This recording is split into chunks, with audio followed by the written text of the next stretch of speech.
This is Story Reverence, where I look at the transformational power of story. The long awaited movie Dune Part 2 arrived in theaters on March 1st, 2024, and like Dune Part 1, this movie is nearly 3 hours long, so let's get started. Dune has multiple themes woven together and wrestles with many concepts. First, the concept of the chosen one, the Messiah, and that the Messiah is descended from a specific bloodline, and the prophecy that the Messiah will save the oppressed people, in this case, the Fremen. It raises the question, is it wrong to believe in something larger than oneself, to believe that God will send a Messiah to save his people? This leads into the concept of religion as opium for the masses, so that the people, the believers, can be easily subdued while waiting to be saved, and even more, they can be tricked out of their land and have it colonized by that person who first came to them so humbly. So, this is a very critical theme. Then there's the real and present theme of the fight for resources, in this case, spice, by different tribes or nations, along with the decision to conquer those nations and take the spice and any other resource by force.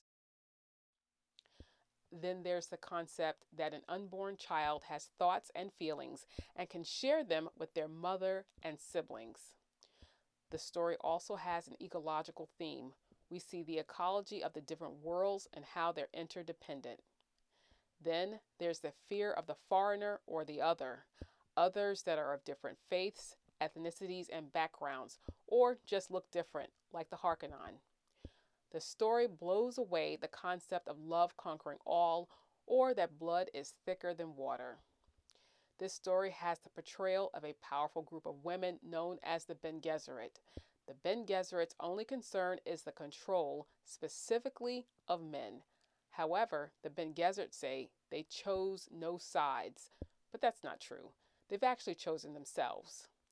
Now, Dune was written by a man, the author Frank Herbert, in the 1960s, so it made me wonder if the women's lib movement at that time had any influence on his writing of this story.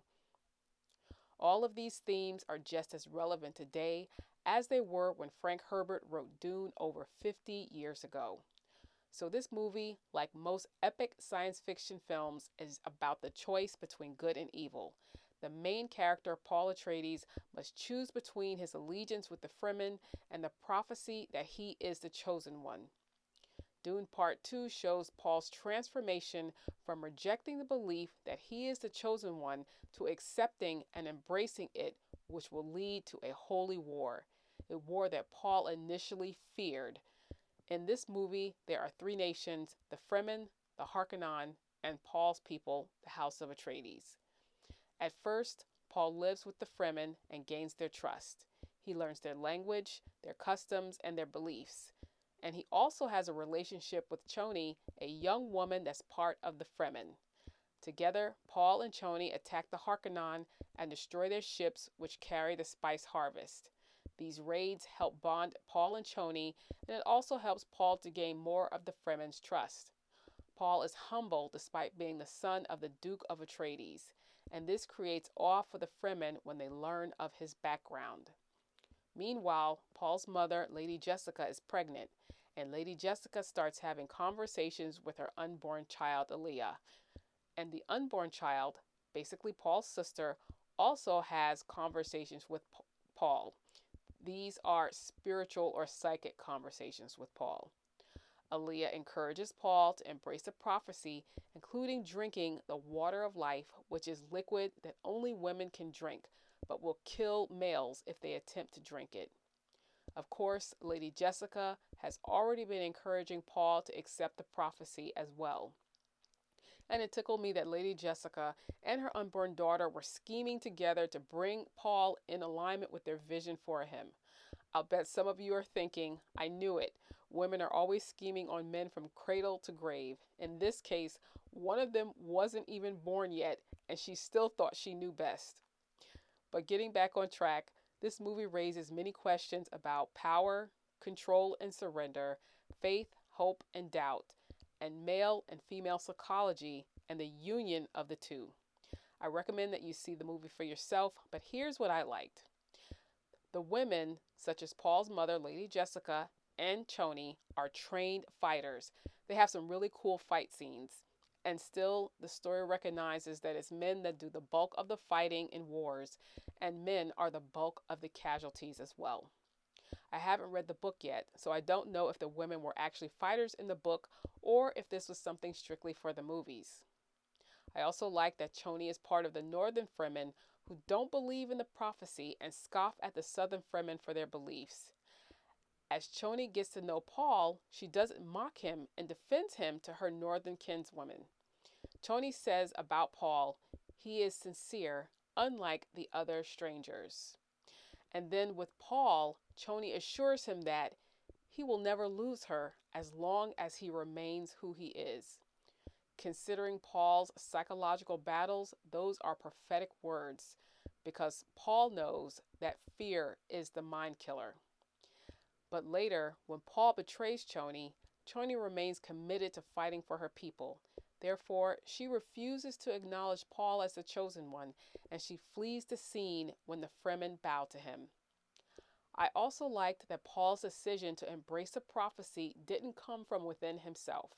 So he was truthful in how he presented himself to the Fremen. His decision to embrace the prophecy happened only after his eyes were opened by drinking the water of life. And I like that Choni actually played a part in helping Paul become who he was. Paul's relationship with Choni reveals just as much about him as does his interactions with the men and his fighting on the behalf of the House of Atreides. Eventually, Paul reunites with his mentor, the fighter Gurney, and Gurney hugs Paul and calls him young pup, which is such a wonderful moment in the film. Since Paul's father was murdered in the first film, it's important for Paul to have Gurney who knew and served Paul's father, Leto. Gurney also encourages Paul to accept the prophecy and use it to his advantage. But Gurney's not the only one that sees Paul's struggles.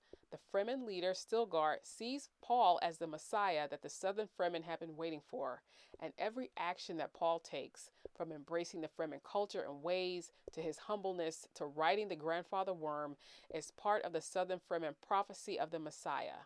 Stilgar is clearly convinced that Paul is the chosen one that they've been waiting for. All of this puts increasing pressure on Paul. And last, there are the villains of the story, the Harkonnens, who are these beings that are a cross between humans and aliens. You know, they have giant vacant eyes and bald heads, but they can walk and talk like a human. And they may have some human emotions. In fact, the Harkonnen leader Baron, a large and angry being, spends a lot of time yelling, "Kill the rats!" And Baron has his own family members helping with the killings. I don't want to give away too much more of the plot, but the House of Atreides already clashed with the Harkonnens in the first Dune movie, so of course there's another major clash in this part too, especially since Paul, Choni, and the rest of the Fremen have been attacking the Harkonnen spice harvesting ships. But like any good science fiction film, fighting and feuding drive the story, so towards the end of the film, Paul has a gladiator-style fight with one of the Harkonnen. To sum up my review, this is a powerful story which draws from history and the bloodshed spawned by destructive groupthink, greed, and pure evil. And all of these things are often masked by religion. I see why it's captured the imagination of people across many generations. One last thing I noticed, unlike many of the science fiction and fantasy stories of today, Dune has no children or young teens in it. Anyway, it took over 2 years before we received Dune Part 2. If you don't want to wait until Part 3 to find out how the story ends, go ahead and pick up the Dune books. If you've seen the movie Dune, did you like this review? What did you take away from this movie? What do you think I missed, or what could I have done better? Let me know in the comments. If you got something out of this review, subscribe and hit the like button.